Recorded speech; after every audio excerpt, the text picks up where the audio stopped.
السلام عليكم. والله يا جماعة دي واحدة من الماتشات بجد اللي كانت النهاردة بين الأهلي والجيش الملكي، بتخلي الواحد فخور بالنادي ده. والله العظيم يعني الواحد بيبقى فخور أوي بالنادي ده يا جماعة. وتحية برضو ليستروب. يستروب عمل ماتش جميل. وشوبير، يالا شوبير الشخصية دي يالا، بسم الله ما شاء الله عليك. العيال بيحدفوه بيقول لهم هاتوا هاتوا وريني بتحدفوا ايه، هاتوا حدفوا كمان هاتوا. بس بسم الله الرحمن الرحيم كده بعيد عن الهزار. اولا كده احنا عايزين مهاجم يا جماعه، عايزين مهاجم بجد والله. عشان كده محمد شريف كده شكرا، نشوف له نادي بقى في يناير ويتكل على الله. ما هو مش هينفع كده، ما فيش. تمام قوي كده يا اسطى، تمام قوي كده يعني يا عم شريف. هنا تريزيجيه كوينج يعدي بمهارته كويس جدا، وهتلاقيه رمى سكينه المعجون برضو ار2 ابن اللعيبه لعبها لفه. وهنا طاهر والسرعه وبدنيا الراجل ده شغال على نفسه. للناس اللي بتسال ليه طاهر بيلعب، مروان عطيه يستلم يباصي لاقرب واحد. بن رمضان المميز جدا في الحفاظ على الكوره من ساعه ما جه الاهلي، وانا واخد بالي كويس جدا من ان دي من اهم مميزات بن رمضان. في النهايه ينتصر كابتن وليد صلاح الدين، مبروك للنادي الاهلي وهارد لك للكره الافريقيه القذره والله. ثانيا يا جماعه رجاله الجيش المغربي، فيها رجاله كده ما تصلوا على النبي اهدوا كده. في ايه يا جماعه يعني مش عارف. هو الماتش ده يعني الماتش ده مفيش الا جونين وضربة جزاء، ما هيش ضربة جزاء ومفيش فار. مفيش فار يا جماعه في دور مجموعات ازاي يعني؟ مش فاهم. هي يا ماما افريقيا في ايه؟ ده حاجه احا على الاخر يعني. ما تخلوش واحد يغلط يا جدعان يعني. وبتاع الكشك اللي فتح ورا، بتاع كشك الميه اللي فتح ورا المدرجات بتاع الجيش الملكي ده ايه يابا؟ زمانه استلزق النهارده بقى له 50 كرتونه ميه في ايه؟ ده زمانه بقى مصنع ميه ورا. ده عمالين يشتري، الراجل فتح ورا عمالين يشتروا منه ويحدفوا علينا، يشتروا منه ويحدفوا علينا. يا جدعان في ايه؟ وبعدين بعدين الماتش ده اللي ضرب الرقم القياسي في عدد الكور اللي في الملعب يعني.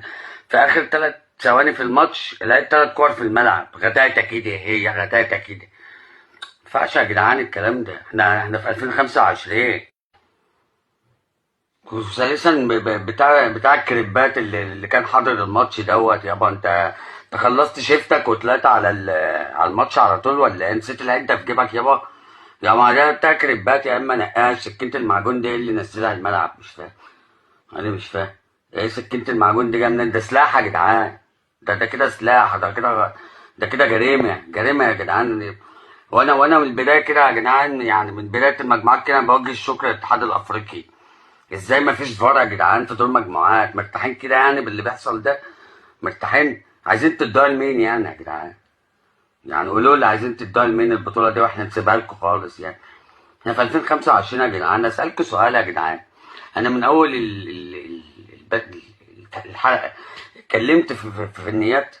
ما اتكلمتش في فنيات ومش هيحصل، لان الكلام اللي حصل بره الماتش اكتر من اللي حصل جوه الماتش. فنيات ما فيش، ما تلاقيش فنيات. ورجاله المغرب اهدوا كده يا جدعان.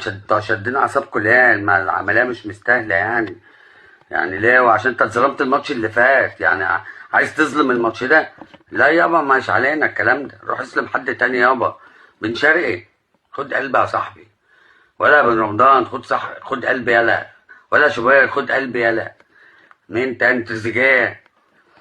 كل اللعيبه ما عدا كوكا قال انت لا مش يلا روح. لا شوف انت جاي منين يلا، ما تقرفناش. انا مش عارف تطلع كوره لا اصلا يعني. اخيرا انا عايز بقول اللي بتوع المغرب عيب كده اللي حصل منكم ده يا رجاله. انا بحب المغرب واهل المغرب وشعب المغرب. اهلهم طيبين. والكلام ده خلص من التسعينات يا جماعه. شغل الازايز والتحديف والتزقيل والكلام ده خلص. انا بحب المغرب والله وشعبها، وشعب جميل جدا وديار. مش ماتش كوره اللي خسرنا بعض يا جدعان. وفي اخر الفيديو يا شباب احب اقول لكم بقى ما تنسوش تعملوا لايك وسبسكرايب وتدوسوا الجرس على الكل. ولا يا شباب انت بهرتني، انا حتى ربنا بهرتني. السلام عليكم يا جماعه.